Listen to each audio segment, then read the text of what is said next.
Lisons ensemble le chapitre 5 de l'album Le plus grand roi du monde. Le chapitre 5 se nomme Une idée encore plus grandiose. Tu lis avec moi?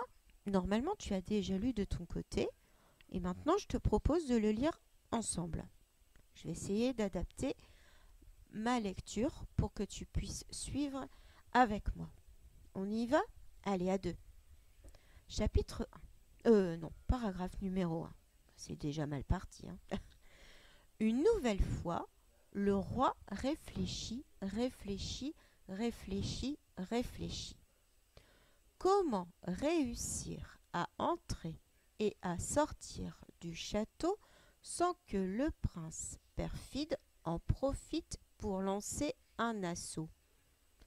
Auguste imagine d'abord un dispositif de propulsion aérienne.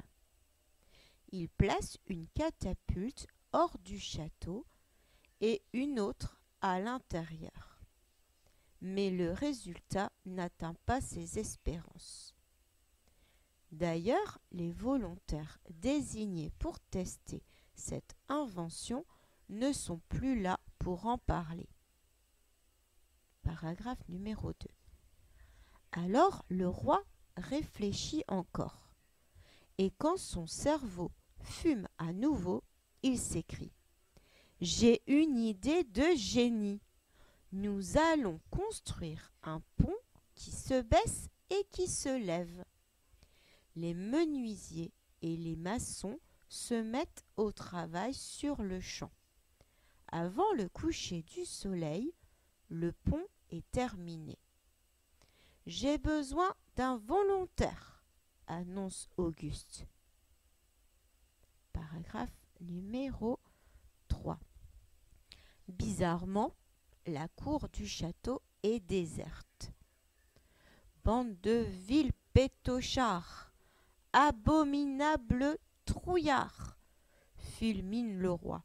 « Puisqu'il en est ainsi, je serai le premier à essayer ma géniale invention. » Au fait de sa bravoure, Auguste traverse fièrement le pont, sort du château et ordonne: « Relevez-le pour que je puisse juger de l'efficacité de mon talent. »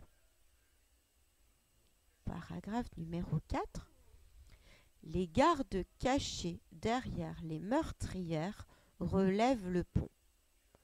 Le roi se dresse fièrement sur la pointe des pieds.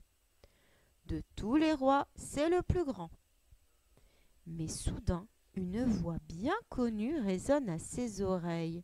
« À l'attaque !» Auguste se retourne. L'armée du prince perfide sort de la forêt et se dirige vers le château au triple galop. Voilà, j'ai peut-être lu un petit peu vite pour certains d'entre vous, mais ce n'est rien. Rappelez-vous, ce n'est qu'en s'entraînant à lire à voix haute que l'on s'améliore.